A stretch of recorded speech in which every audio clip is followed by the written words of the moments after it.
ఒక సందేశ్ కలి, ఒక వైద్య విద్యార్థిని, ఒక లా స్టూడెంట్. మహిళా ముఖ్యమంత్రిగా ఉన్న పశ్చిమ బెంగాల్లో మహిళలపై జరుగుతున్న అరాచకాలకు నిదర్శనమే ఈ 3 ఘటనలు. మొదటి 2 ఘటనలు గతేడాది బెంగాల్తో పాటు దేశం మొత్తాన్ని కుదిపేశాయి. ఇప్పుడు లా స్టూడెంట్పై గ్యాంగ్ రేపు ఘటన తీవ్ర చర్చకు దారితీసింది.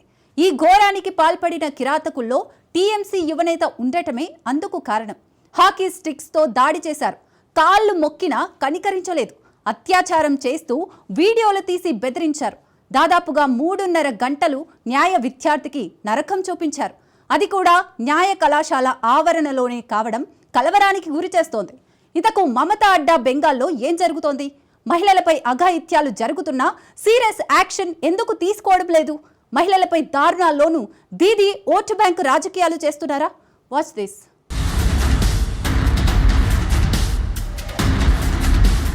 ఆర్జికర్ ఘోరం మరొక ముందే కోల్కతాలో మరో ఘోరం.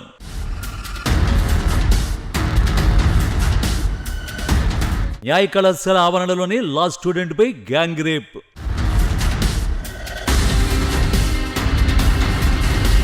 న్యాయ విద్యార్థినిపై రేపు నిందితుడికి టీఎంసీతో లింకులు.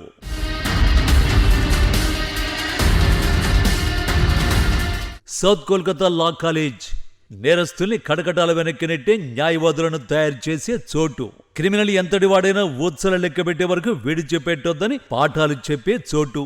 అన్నింటికి మించి నేరం చేసిన ఎవరు చట్టం నుంచి తప్పించుకోలేరని తెలిపే చోటు. అలాంటి పవిత్ర ప్రాంగణంలో న్యాయ విద్యార్థినిపై మానవ మృగాలు విరుచుకుపడ్డాయి. కాళ్ళు మొక్కిన కనికరించలేదు. అత్యాచారం చేస్తూ వీడియోలు తీసి బెదిరించారు. 3.5 గంటలు న్యాయ విద్యార్థులకి నరకం చూపించారు. ఈ ఘోరానికి పాల్పడిన వారిలో 2 న్యాయ విద్యార్థులు కాగా ఒకరు కాంట్రాక్ట్ లెక్చరర్ కావడం కలవరానికి గురిచేస్తోంది. ఈ దారుణం ఈ నెల 25న రాత్రి 7:30 గంటల నుంచి 10:50 గంటల మధ్య జరిగింది. బాధితురాలి ఫిర్యాదు మేరకు దాఖలైన ఎఫ్ఐఆర్ ప్రకారం ఈ కేసులో ప్రధాన నిందితుడు మనోజిత్ మిశ్రా.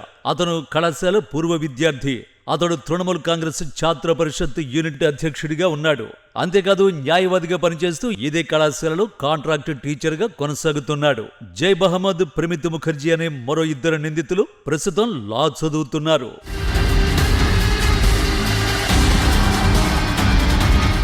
జూన్ 25 సాయంత్రం టీఎంసీపీ కాలేజీ యూనియన్ కు అధ్యక్షురాల్ని చేస్తామని చెప్పి క్యాంపస్ కు రప్పించారు. మధ్యాహ్నం 12 గంటల సమయంలో ఆమె కాలేజీకి వెళ్లారు. ఆ తర్వాత తనతో శారీరక సంబంధం పెట్టుకోవాలని మనోజిత్ ఒత్తిడి చేశాడు. అందుకు ఆమె అంగీకరించలేదు. దీంతో మనోజిత్ 2 సహచరులు బలవంతంగా ఆమెను సెక్యూరిటీ గార్డు గదిలోకి లాక్కెళ్లారు. గార్డును అక్కడి నుంచి పంపించి వేసి దారుణానికి ఒడిగట్టారు. కాళ్ళు మొక్కి వేడుకున్నా నిందితులు కనికరించలేదని బాధితురాలు తన ఫిర్యాదులో పేర్కొంది. ప్రధాన నిందితుడు మనోజిత్ మిశ్రా తనను పెళ్లి చేసుకోవాలని గత కొంతకాలం నుంచి లా స్టూడెంట్ పై ఒత్తిడి చేస్తున్నాడు.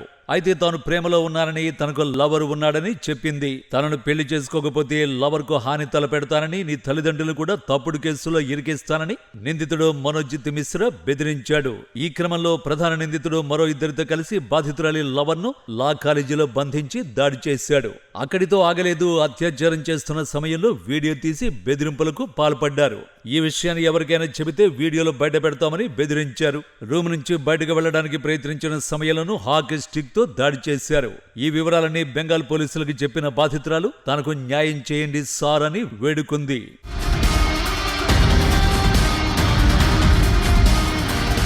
మరోవైపు బాధితురాలి వైద్య పరీక్షలో సంచలన విషయాలు వెలుగులోకి వచ్చాయి. బాధిత విద్యార్థిని వ్యక్తిగత అవయవాలను గాయపరిచినట్లు వైద్యులు తెలిపారు.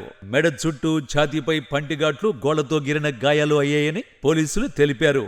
ఇదే కేసులో south Kolkata law college security గార్డును కూడా పోలీసులు అరెస్ట్ చేశారు. ఇప్పటి వరకు ఈ కేసులో 4వ అరెస్టు ఇది. సెక్యూరిటీ గార్డు సాయంతోనే విద్యార్థినిపై దారుణం జరిగిందా అనే కోణంలోనూ విచారణ చేపట్టారు. ఈ మొత్తం వ్యవహారం ఇప్పుడు రాజకీయంగానూ దుమారం రేపుతోంది.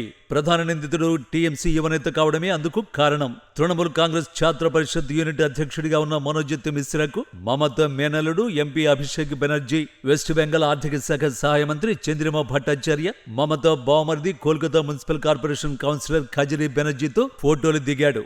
వారితో అతడికి సన్నిహిత సంబంధాలు ఉన్నట్టు ఆరోపణలు వినిపిస్తున్నాయి.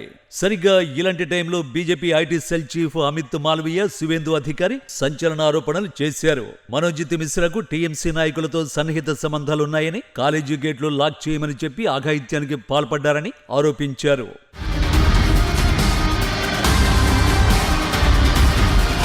రాష్ట్రంలో శాంతి భద్రతలు పూర్తిగా క్షీణించాయి. దీనికి బాధ్యత వహిస్తూ మమతా బెనర్జీ తన ముఖ్యమంత్రి పదవికి రాజీనామా చేయాలని బీజేపీ డిమాండ్ చేస్తోంది. ఆమెకు ఆ కుర్చీలో కూర్చునే హక్కు ఇక ఏమాత్రం లేదని, మమతా బెనర్జీ ప్రభుత్వంలో మహిళలకు రక్షణ లేదని ఈ ఘటన నిరూపించిందని మండిపడుతున్నారు. అత్యాచారాన్ని చాలా చిన్న సంఘటనగా ముఖ్యమంత్రి అభివర్ణించిన రాష్ట్రంలో ఇలాంటి ఘటనలు సహజమేనని, కాలేజీ క్యాంపస్లలో అమ్మాయిలకు రక్షణ లేదన్నారు.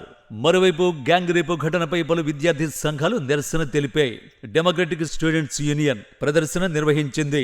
మరోవైపు ప్రతిపక్షాల విమర్శల తర్వాత టీఎంసీ కూడా ఈ ఘటనను తీవ్రంగా ఖండించింది. దోషులకు కఠిన శిక్ష విధించాలని ప్రతి తృణమూల్ కార్యకర్త ఈ ఘటనను ఖండించారని ఆ పార్టీ అధికార ప్రతినిధి కునాల్ ఘోష్ అన్నారు.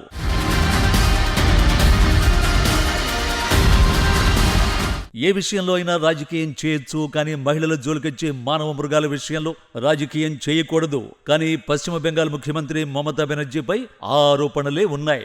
అధికార మదంతో మహిళలపై అరాచకాలకు పాల్పడే మృగాలను కూడా ఓట్ల కోసం కాపాడుతారనే విమర్శలు ఉన్నాయి. గత ఏడాది జరిగిన 2 దారుణాలు అందుకు ఉదాహరణగా నిలుస్తాయి కూడా. వాటిలో మొదటిది సందేశ్ ఖాళీ ఉదంతం. 2024 ఫిబ్రవరిలో వెలుగులోకి వచ్చిన ఈ దారుణం యావత్ దేశాన్ని నిలువున వణికించేసింది. వెస్ట్ బెంగాల్లోని 24 ఉత్తర పరగణాల జిల్లాలో ఉన్న ఓ మారుమూల గ్రామమే సందేశ్ ఖాళీ. ఇక్కడ తృణమూల్ కాంగ్రెస్ కీ లీడర్ షాజహాన్ షేక్, అతడి అనుచరులు దశాబ్దాలుగా మహిళల్ని లైంగికంగా వేధించారు. తమ భూములను బలవంతంగా కబ్జా చేశారని, ప్రశ్నించిన తమపై లైంగిక దాడులు చేశారని, కొందరిపై అత్యాచారం చేశారని మహిళలు ఎదురు తిరగడంతోనే సందేశ్ ఖాళీ ఏడాది క్రితం పతాక శీర్షికల్లోకి ఎక్కింది. ఈ కేసులో కీలక నిందితుడు షాజహాన్ షేక్ ను అరెస్ట్ చేయడానికి సుమారు 2 నెలల సమయం తీసుకున్నారు వెస్ట్ బెంగాల్ పోలీసులు. అందుకు ఒకే ఒక్క కారణం, అతన్ని కాపాడే ప్రయత్నాలే. ఎందుకంటే షాజహాన్ షేక్ అక్కడ ఎవరికి మద్దతిస్తే గెలుపు వారిదే. చివరికి కోర్టు మొట్టికాయలు వేయడంతో అతన్ని అరెస్ట్ చేసి జైలుకు పంపారు. బాధిత మహిళలకు మాత్రం ఇప్పటికీ పూర్తి న్యాయం జరగలేదు.